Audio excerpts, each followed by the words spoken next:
What up, what up, what up? Welcome to Brickhouse Radio Live. It's your girl Cam, aka Karma, and we back on it. And here we are on Weeping Wednesday. And the reason why I called it that this week is because for the last week or so, I swear I've been an emotional wreck. I have been crying. And it ain't just like, oh, she crying over dumb shit or she having a nervous breakdown. No, just really like being in touch with my feelings.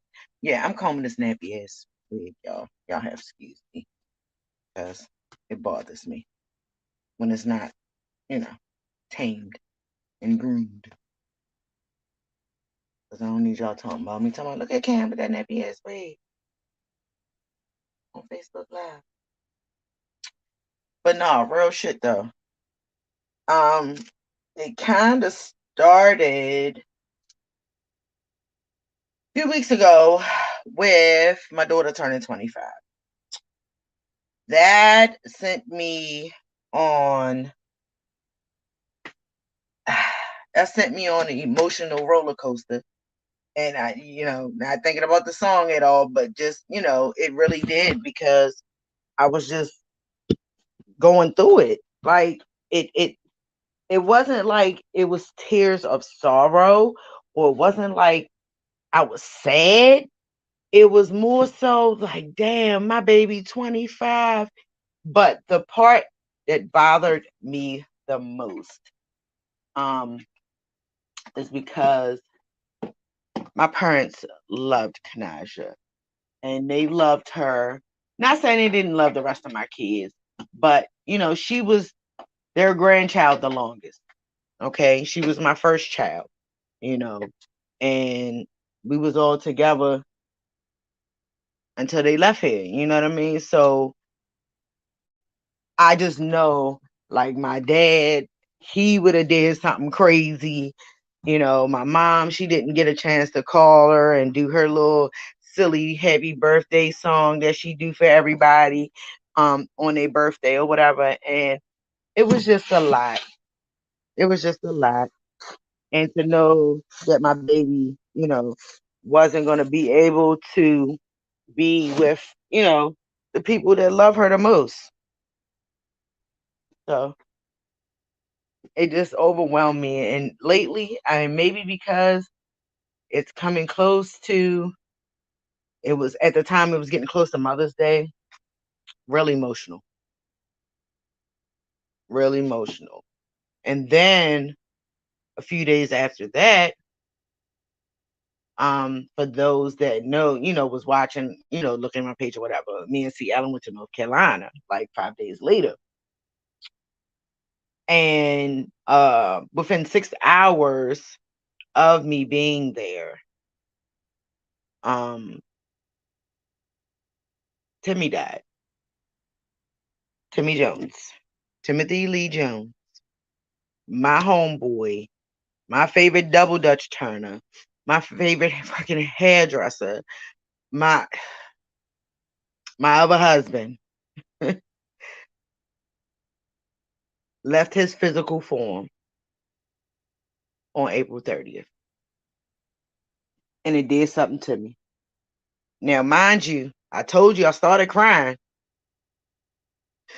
on the 27th. So,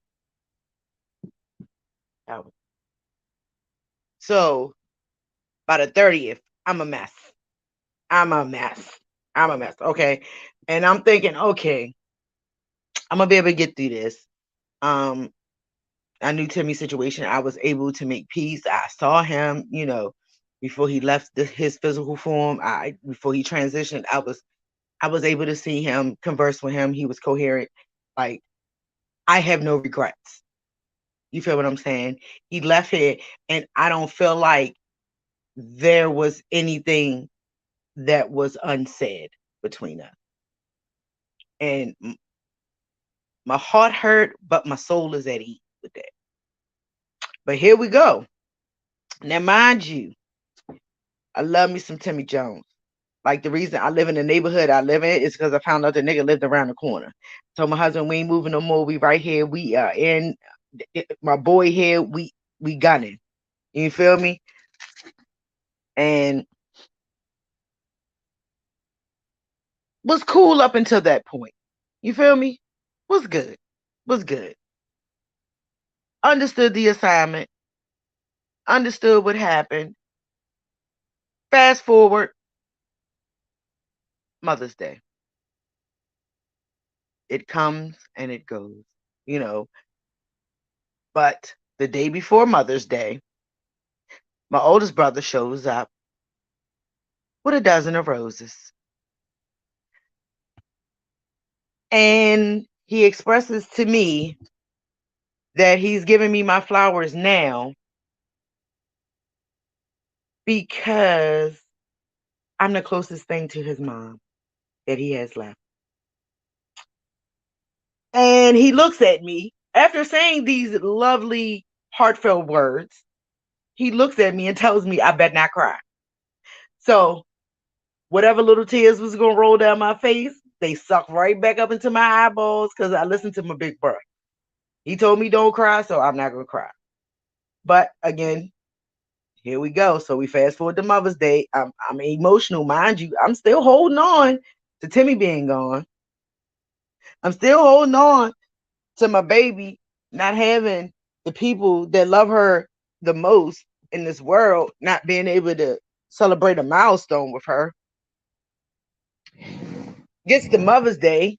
I don't have no mother. My mommy gone. So I'm dealing with that all day. Then guess what pops up? A picture of my grandmother. Now, y'all know Cam. I done been to quite a few fucking funerals. And I've lost some significant people in my life. But I'm going to tell y'all one thing for sure and two things for certain. One, I love the shit out of my grandmother. Do you hear me? I love, because that was the only great, because my paternal grandmother died when I was a year old. So Lavinia Hardy was the only grandmother I knew from here on till forever, Calvin. So when she left here, it did something to me because biologically, I am her only granddaughter. Meaning, my mother had all boys than me. My uncle ain't have no girls, and he got 6 boys. So me and Lavinia's relationship was just different. So that was my boo.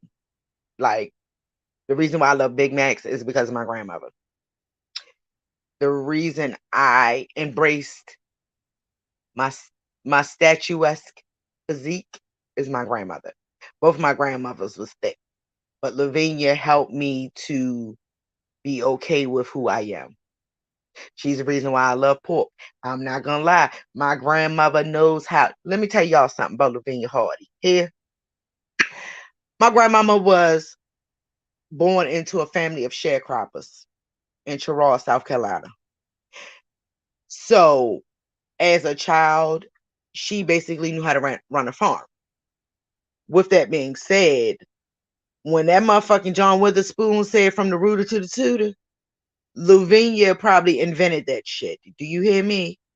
And she knew how to slaughter a pig and how to butcher it, how to skin it. I mean, anything how to get the chitlins, like anything to do to a pig, my grandmama knew how to do it. Well, guess what? She was the beast at motherfucking making cracklings, pork rinds, whatever you want to call it. Fire. Yeah, me. None of that shit that's manufactured. Did y'all get, for those that are not, Muslim that do eat pork and like pork rinds, because some people like them when they drink, me, I just like them because I like them. I'm going to keep it a band. I like them because I like them. And no bullshit. I like them so much. Guess what? I ain't even lying to y'all. I ain't even lying. So just know that. Okay. But Yeah, she made the best. So, since my brother told me I couldn't cry, once the picture of my grandmother popped up, boop, I put music to it and sent it to him. And guess what happened to him? Auntie, auntie. So, yeah, he had to have that moment to himself. Because, like, bitch, if I'm going to cry, you go cry too. So, we get past Mother's Day. Coming to Timmy's funeral service. Okay. Me and my brother, we figured, all right, we're going to go together. Send the kids to school. He going to ride with me. All right, cool. But guess what the clincher is? Guess what? He was coming with us.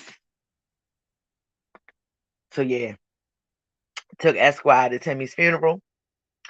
And for the most part, for those that participated and were either watching or there physically, knew that Esquire is a good doggy.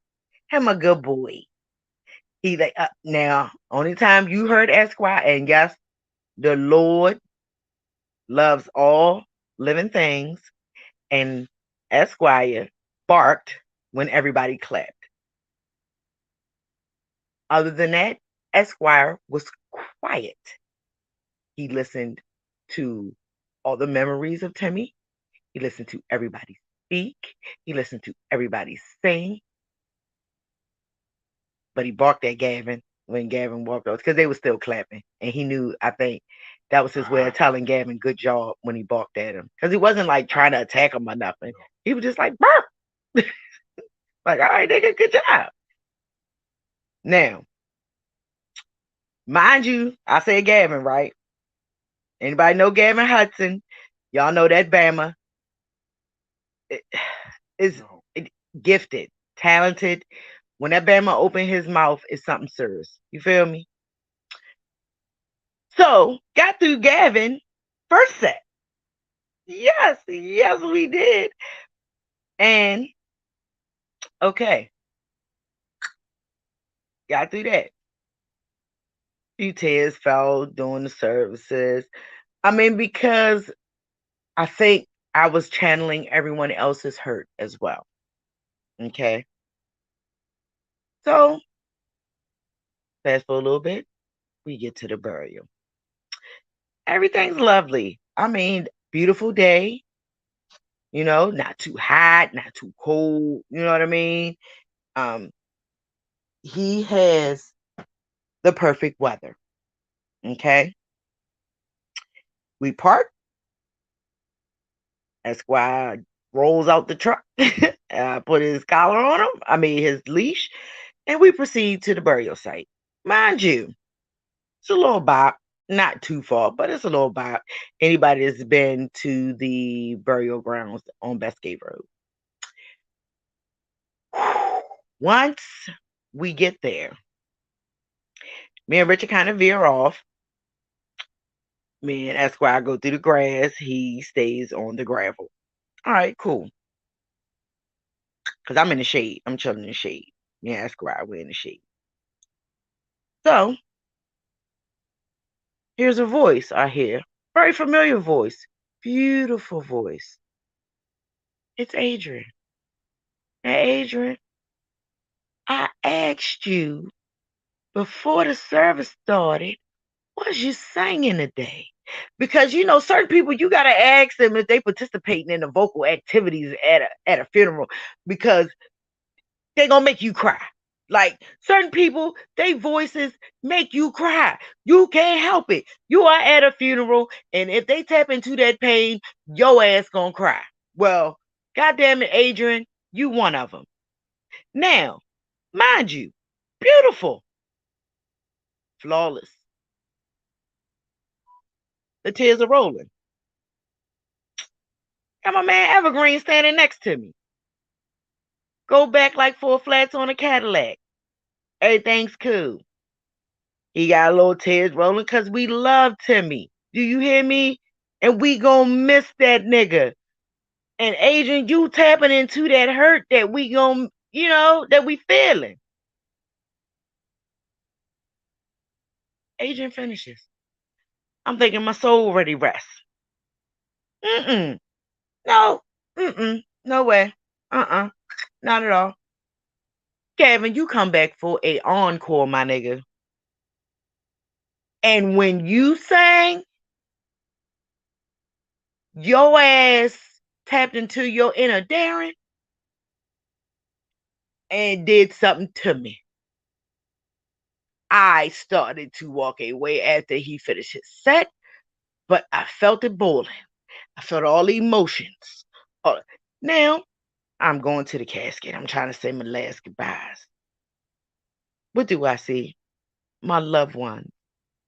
Okay. I see his brother, his niece, you know, they just trying to comfort each other. I kiss the casket. I grab my puppy. I look at my brother and I say, I'm finna go to the car and cry. That ain't happened. Didn't make it to the car. It, okay. The part that I did leave out on the way to the burial site, I had to pass where Keonya is buried.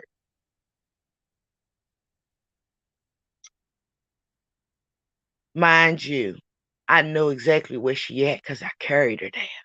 You feel me? So of course I'm not gonna just walk past and like, oh, I'm here for Timmy for Keonya. Hell no. She right there at the entrance. When you come there, I'm gonna love on her. You feel me?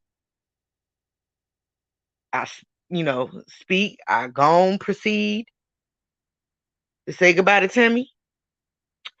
But then it hits me. I got to go back past Keonya. Oh man, all them emotions for the last 3 years have just exploded. I am sweating. I am holding this puppy. I am crying profusely. I cannot stop. I am snotty. I don't care. I am missing my mother. I am missing my best friend. And I am burying my brother. Fucked me up. I hadn't been that emotionally bombarded since dealing with the death of Nathan and KK. And I bullshit you not. I have never had that combination of emotions at once. Do you understand what I'm saying? Not saying I've never grieved, not saying I've never cried, not saying I never missed anybody, but that combination was terrible. I found myself sitting at Keonya's grave, just talking to my brother and his homeboy, which is like a big brother to me because they put up with me since forever. But, just like, yo, like a lot of the pivotal points in my life, she was there for that. You know? She was there. Like, even if we was going through our whatever on my birthday, bitch, you more than likely you was at the party. Even if you ain't speak, you came. Cause it was gonna be fun. It's been fun since we have been 15. We have made fun for my birthday. Because my birthday is at a weird time. It's so close to Thanksgiving. Sometimes it's on Thanksgiving. And, you know, so we try to make the best of it.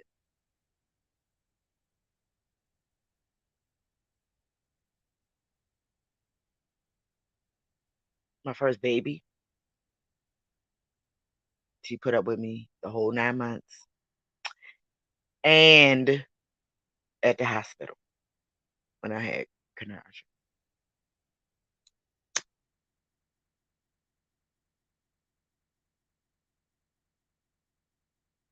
I can't get that back. I can't get the time that we missed back. I can't get none of that. I just loved her.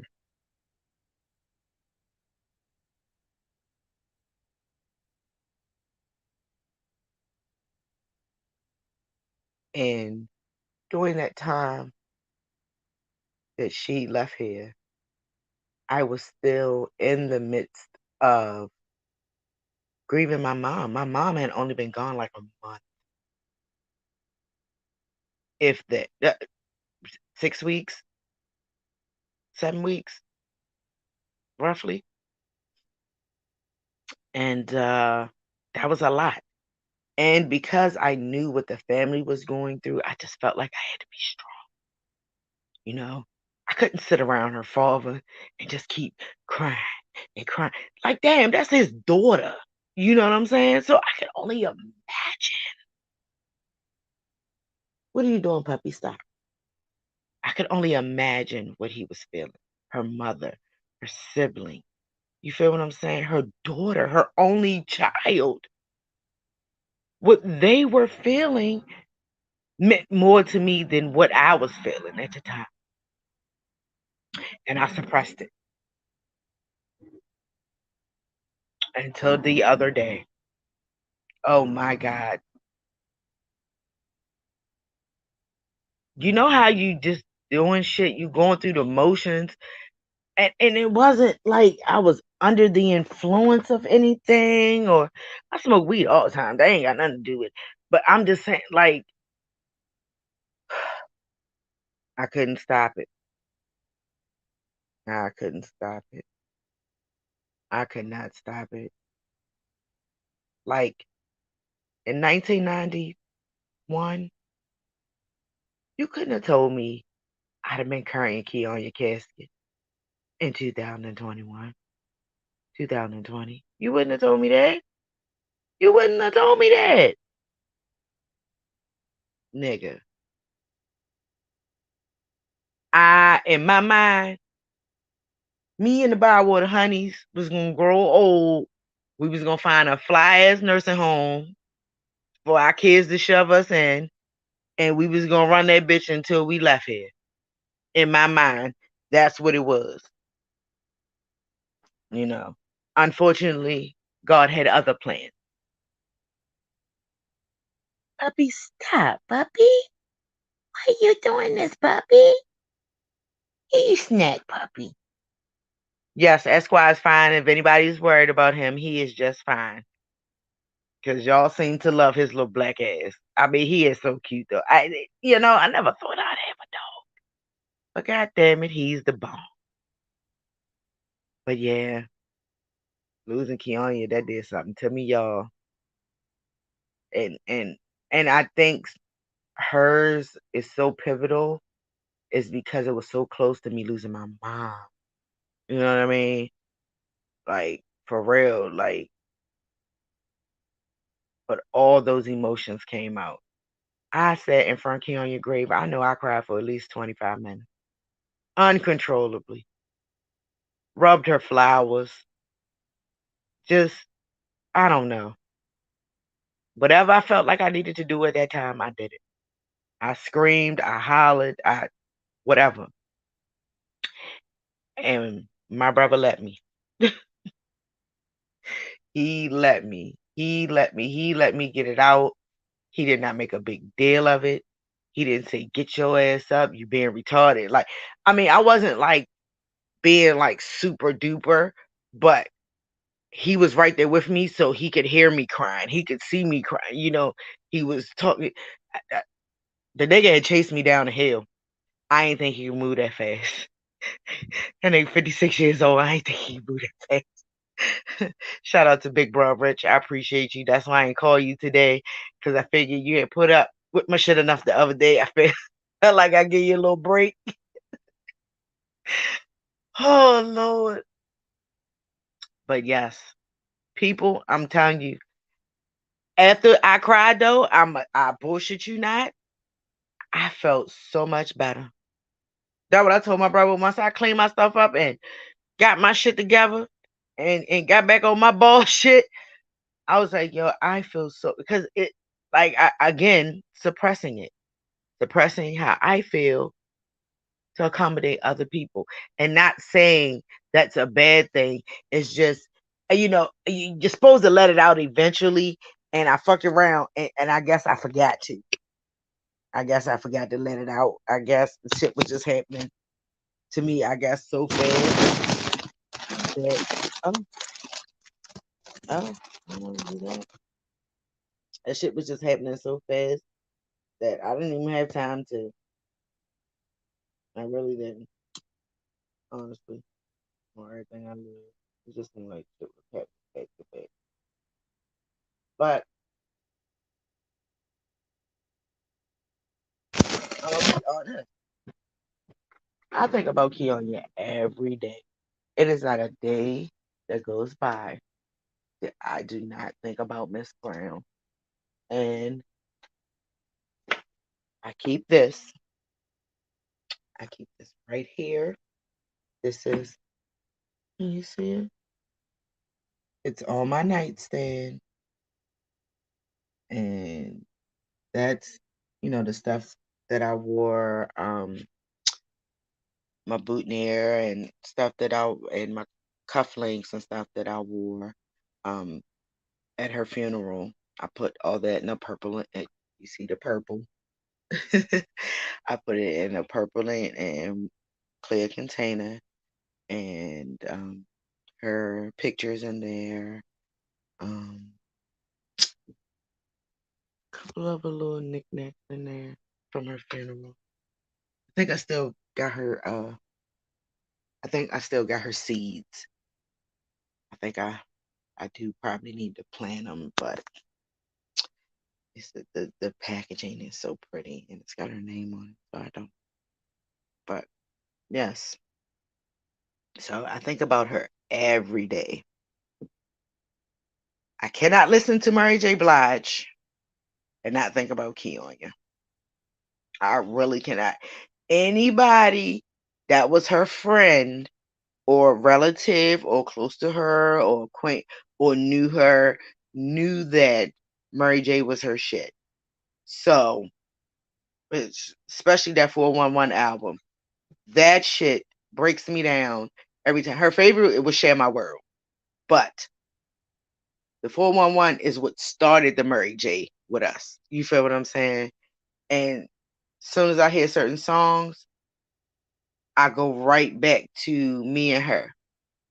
You know what I'm saying? I go right back to me and her, whether it's somebody riding past us and we walking on Copeland Street and they playing it in their car, or the video is on, or my alarm clock is going off for school and we go to school. So, we singing it on the bus, or it just that's why I call today Weeping Wednesday, because I've been crying my ass off these last couple weeks. I'm gonna tell y'all, I have been an emotional fucking ball of buns. I ain't lying. Like this shit here, nigga, this shit hit different. Like all the stuff that I think I've been through, like people be like, you like the strongest motherfucker I know, yeah. And I still don't see how. I still don't see how I am able. Well, I see it, because with faith you can do anything. And I think for the most part, I just don't give up. I just don't say fuck it. I'm just gonna lay here and wallow in my sorrows. No, I try to find other shit to do. And the other shit to do that I've been finding is mango margaritas. that is that has been my therapist the last couple weeks. I lie to you not. That is what I have been drinking when I have had an opportunity to have a drink is mango margaritas since Timmy passed, April 30th. That is, I'm not saying every day I'm drunk. No, I ain't had none today. I ain't had none yesterday. I ain't had none a couple days. But after that funeral, though, oh yeah. And then, God bless his heart. I mean, I could have paid for my shit, but I think my brother just felt so bad for me. He went on to pay for me. And anybody know Richard cheap. I love Richard, but we know he cheap. But his heart is always in the right place. That's why I love my brother. Because I would have paid for both of our food. Like with me and him, it ain't no, oh man, you trying to get over. It ain't none of that with me and him. We don't do that. Nigga, sometimes he pays, sometimes I pay, sometimes we go Dutch. Oh shit, if it's me, him, and Al, nigga, we piece up. Make it happen. We family. And that's what he treat me like. He treat me like a sister. He don't treat me like a stranger. He don't treat me like he don't know me. He don't do me like that. So just I'm really grateful and thankful for having a big brother like him. Cause I know I can be out the box sometimes. I know. I know. I'm a motherfucker. I know. And he has put up with me with the good, the bad, and the ugly. And that's why I rocks with him, because he rocks with me. And he's never made me feel out of place. He's never made me feel unwanted.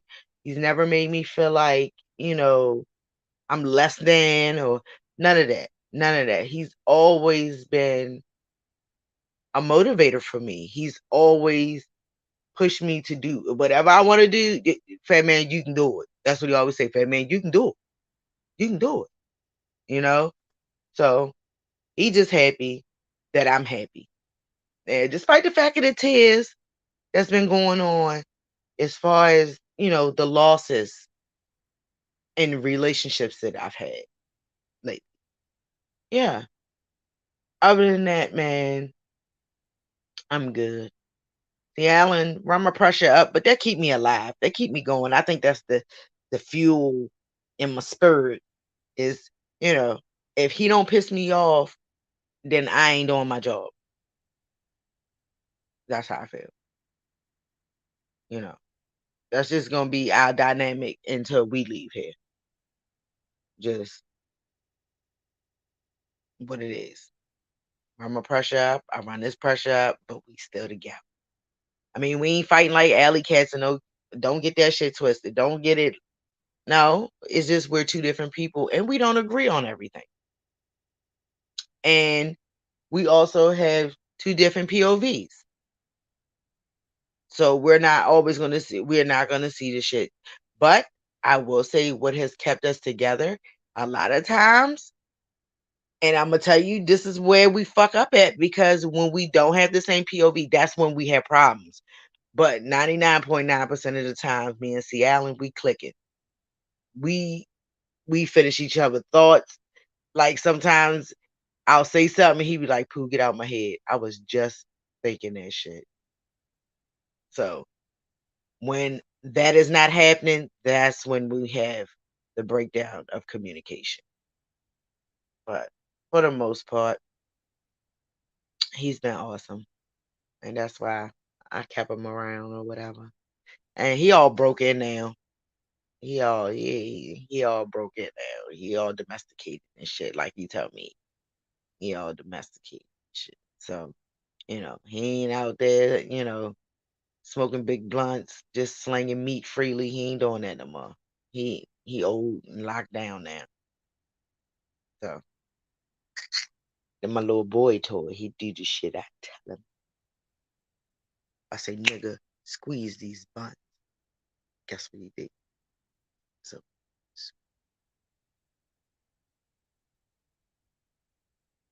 y'all know that nigga do the fuck he want. He don't do shit I tell him do, y'all.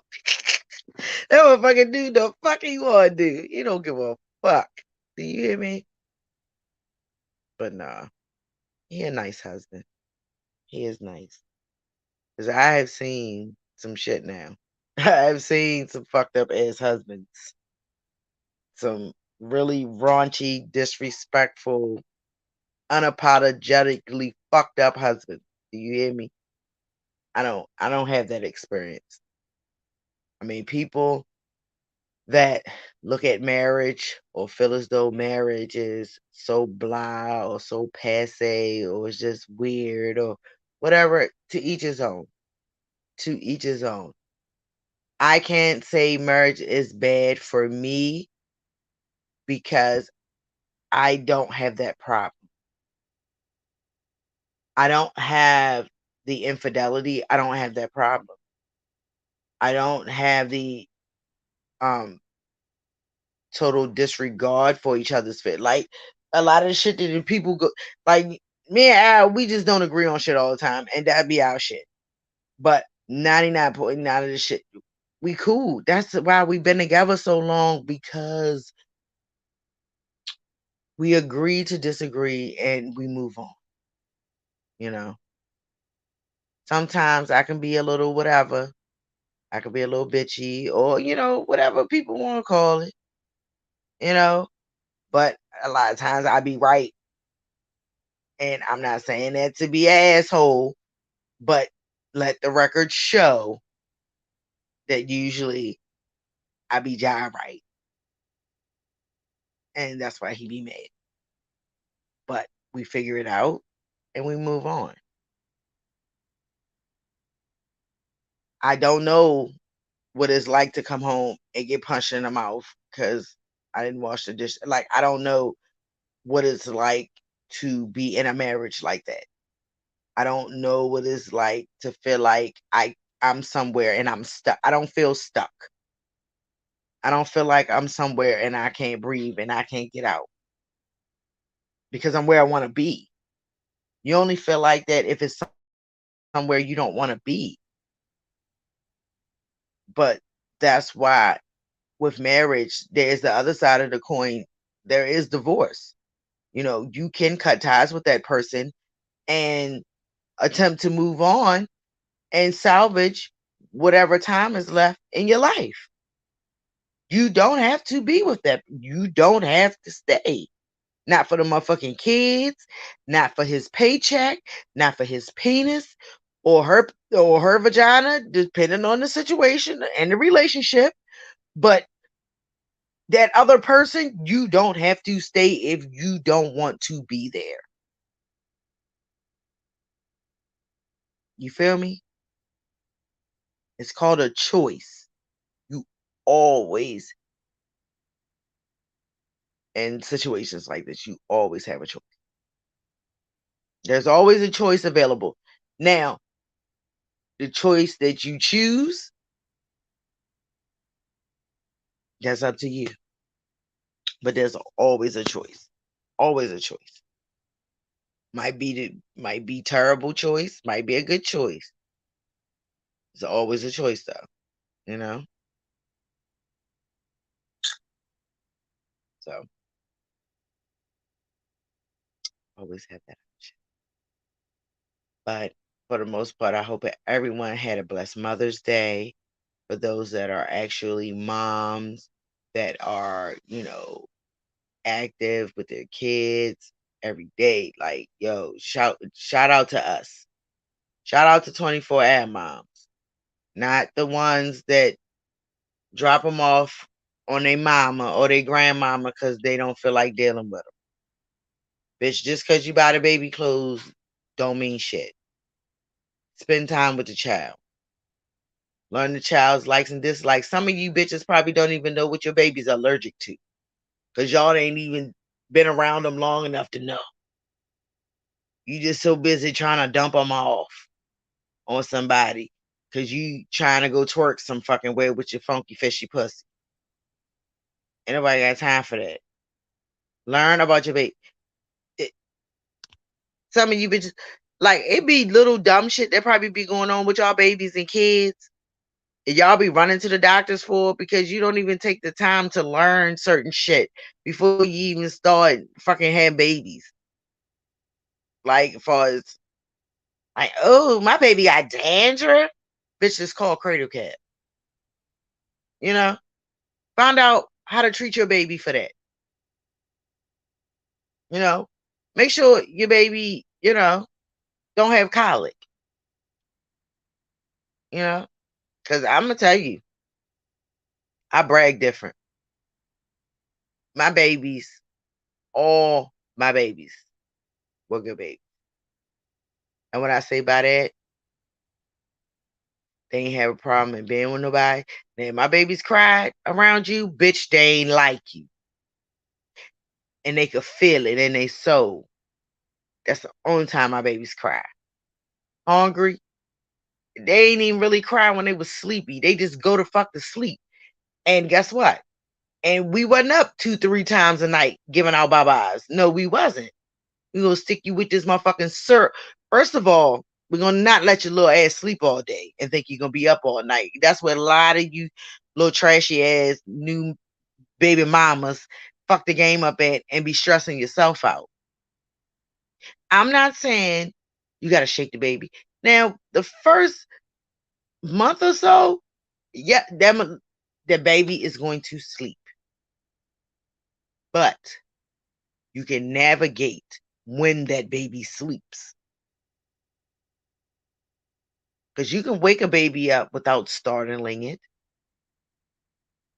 You feel me? Or stunting his or her growth. You feel me? Get the baby on a routine. That's what I told my big head ass daughter when she had her son. She ain't fucking listen. But he's 7 now. So, well, soon to be 7. So, different now. But, for one, everything them pediatricians tell you ain't always right. And what I'm saying is, they're going by paper a lot of time. Some of the shit that they know, they don't really know hands on. And some of y'all ain't stopped to think about that.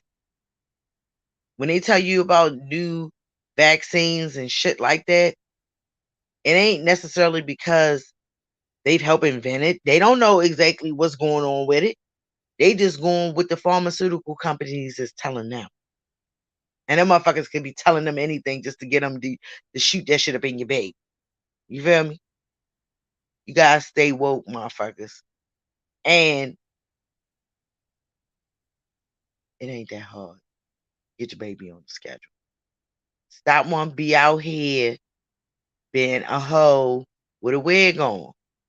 Because don't nobody comb their hair no more. I mean, for those that are natural, yes, y'all see the fist. I respect y'all. Let me put it in front of the camera. Yes, I respect y'all. Yeah, I'm straight. Yeah. I respect y'all. But those that ain't natural, wiggy, wiggy, wiggy, wiggy. Yes, and I'm talking about my shit, but guess what? I still got my motherfucking edges because I don't wear glued on wigs, full frontal lace fronts. Not on a regular. I had one time on my wedding day. And that was 12 years ago. Okay? I didn't just start wearing hairs, bitch. Okay? So let's be clear on that. I stay with a wiggy or a phony pony. That's been my life since the 90s. Get with it or get lost. But nah, because that's all y'all want to do. Y'all want to comb y'all motherfucking hair. Y'all don't want to wash and groom. Like, you know what? It used to be a process to do your motherfucking hair. Let me tell you something. Back in the day, you didn't always get your hair blow dry, motherfucker. You know what your peoples would do? Wash it, dry with the towel, grease it, maybe grease it, but they gonna comb that shit through and they gonna plait that shit up into the mall. That's a hold you to the mall. And that's when that motherfucking hot comb come out. Oh, because your hair cannot be, it cannot be nowhere near moisturized other than that grease that they put on it. Ain't that, no, no, no. You ain't finna do that. You is not finna do that. Listen, that motherfucking hot comb used to give you life. It would take it from you if it hit the back of your neck or it hit the motherfucker you get up around here or get that ear. Mine was always my ears. My mother always get, because I got big fucking ears like my father. So it was always this meat. She would always get this ear meat right here. And the perms too. When I get perms, that's where it burn at right here on my ears if you don't get up around it. But yeah, the motherfucking hot cone. Let me tell you something. Shout out to Miss Hope. I miss you so much. But anybody that know my fucking press and curl stayed pressed and curled. You heard me. I ain't always couldn't make it to the hairdresser. She would pay for me to go get my hair done. It's not like I ain't never been to the hairdresser and my mother didn't look out for me. But she wasn't bad with taking care of my hair either. So shout out to Miss Hope with them good pressing curls. And guess what? Because my mama, I got sponge rollers right now to this day. That shit, y'all can say what the fuck y'all want about a sponge roller, but my hair, for some reason, cooperates with a sponge roller. It do. It really do. But yeah, Weeping Wednesday, the color is purple. For one, it's my favorite color. My wedding color. Well, one of them anyway. But I put it on today because I was really missing Kenya. And this was Timmy's color for his film. So I feel like I had to represent them today. You know, I feel like I had to. I don't. I, I just miss them. You know, I miss both of them together and separately. Because we done had some fun together too. Because the motherfuckers is ignorant. And I'm telling you, and I will tell you, the only other person besides Kiva that could probably get the most laughs is that fucking kid Cedric. Yo, we done had some time, Joe. Like between that goddamn Timmy and that motherfucking Keoya, because all of them lived on the road together at one point in time. So it was always some shenanigans. It was always some shenanigans. So shout out to Third Court, Oakland Street. You know, a lot of things went on down. Third Court used to be lit. That corner would get you got. And that's the one thing my mother used to tell me. Don't you be standing your ass on that corner down Third Court. Get your ass. I could not stand still on that corner on Third Court. Mm-mm. Bitch, I had to see you in passing, bitch. Meet me down second. Well, let's walk down by the light pole. But bitch, right here at the corner, I better not have my ass right there. Yeah. You better get your ass off that corner. Yeah. What you got? That bitch would be live though. You come past that bitch on the right night. It be motherfucking NBA live out there, bitch. Like 700 motherfuckers. And all you see is a whole bunch of smoke. Be like a million gazillion for motherfuckers. Cause motherfuckers smoking everything. Water, reefer, Newports, and in Leroy's case, Paul Malls. Shout out Leroy Brown. That's Kenya's dad. That's my man. He fucking used to be so mad at us. Cause me and Kenya, oh my God, we stayed fighting. We stayed rocking a bitch. Like, God, Lord have mercy. And look, he never called me Camelot. It was always Big Girl. Cause that's something he heard me and Kenya saying to each other. Cause we be like, Big Girl, I see you got your little tennis skirt on. That's how. And he heard me and her out front one day, and he kept saying Big Girl. And then he came to the door, so we started fucking with him. He was like, "Oh, Big Leroy." Got your big brim on, talking about his hat, smoking your Pall Malls. So ever since then, I've been big girl. So yes. Oh, that made me chuckle. Listen, can y'all imagine me and Keonya sleep in a twin size bed? We did. It was the 90s. It was the 90s. Because we just fell asleep. We was on the bed playing the fucking video game and just went to sleep and was like, fuck it. It was aired out. But that's love right there, though. I mean, we wasn't necking on that. We had our fucking clothes and shit on, but with this, we was two big motherfuckers in a twin nigga.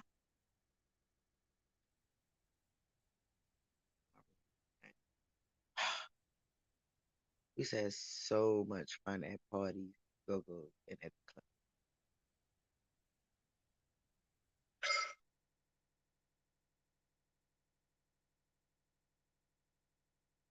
Till the fights broke out.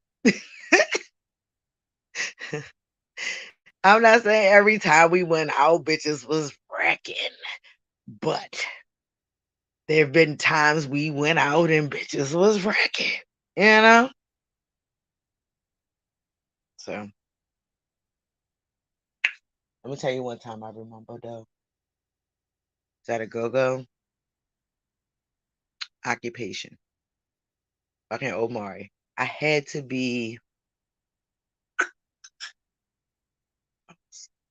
6, maybe 7 months pregnant with Kanaja.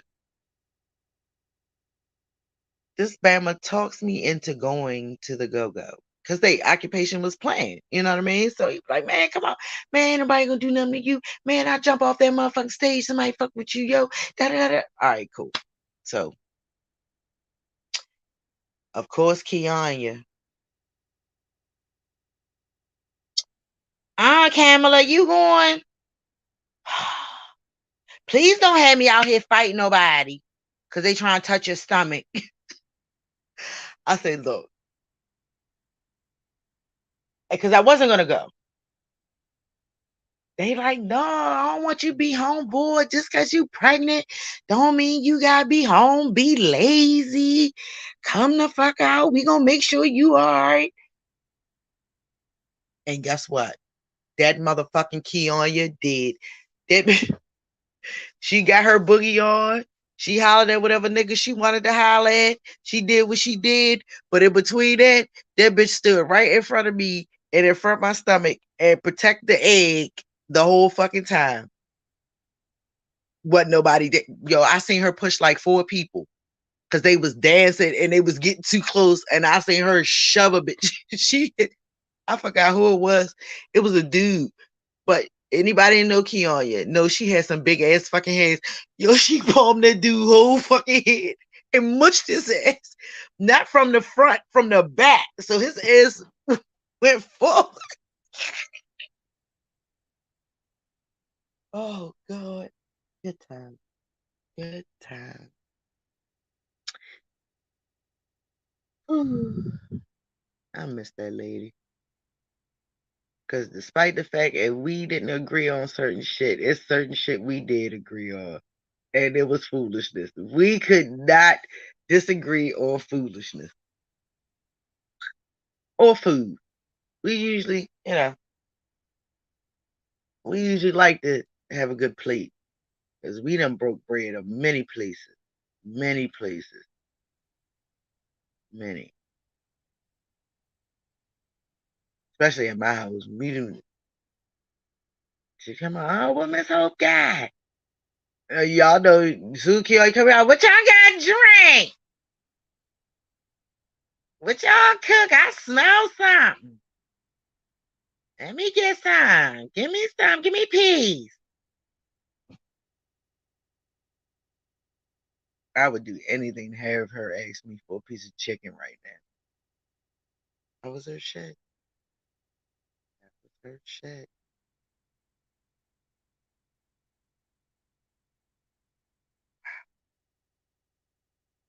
Yeah, so again, it's so crazy.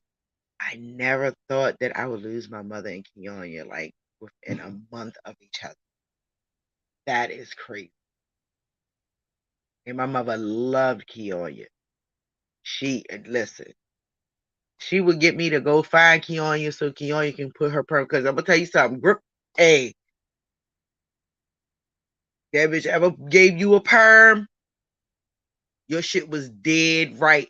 Your shit was laid. She got all the baby hairs, the adult hairs, the strange hair, everything. Everything was smooth. She would smooth it over. Them hands, yo. My mother used to love Keonya to wash her hair. Oh, me too. I ain't gonna lie. It's just the best. I'd be like, Keonya, can you wash my hair? She'd be like, "Oi!" She would be so. She would do it though.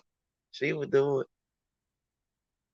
And that's the type shit we used to do. Just sit around, do each other hair, or I sit around, paint my nails, or you know, do girl shit. Do girl shit. But I'm gonna miss her. I'm glad I got that crowd though. I am so glad. I guess I really, really needed that. Cause I'm telling you, I felt like so much pressure had been released off of my chest and my shoulders and my back. I just,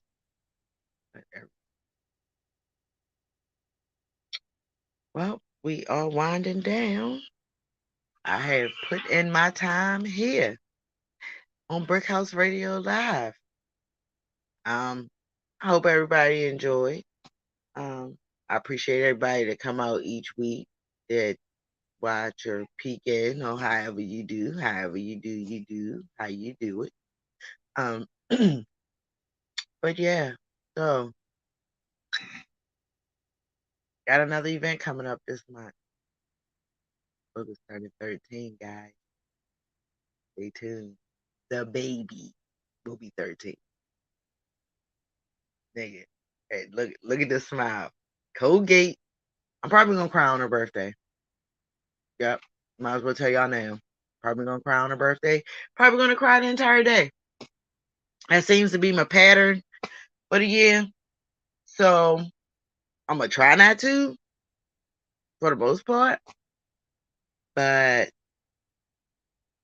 yep, probably gonna cry. Well, appreciate you. Appreciate me. I'm gonna go ahead and head out because I got some grilled cheeses with my name on it. We'll go ahead and handle that. Run my babies out the kitchen. But I love y'all. I check y'all next week. So they tell y'all, like I tell y'all every week, I ain't here for the likes. I'm just here for the love and to keep it 100 with you. Yeah. Aight, came out. Brickhouse Radio Live. Baby.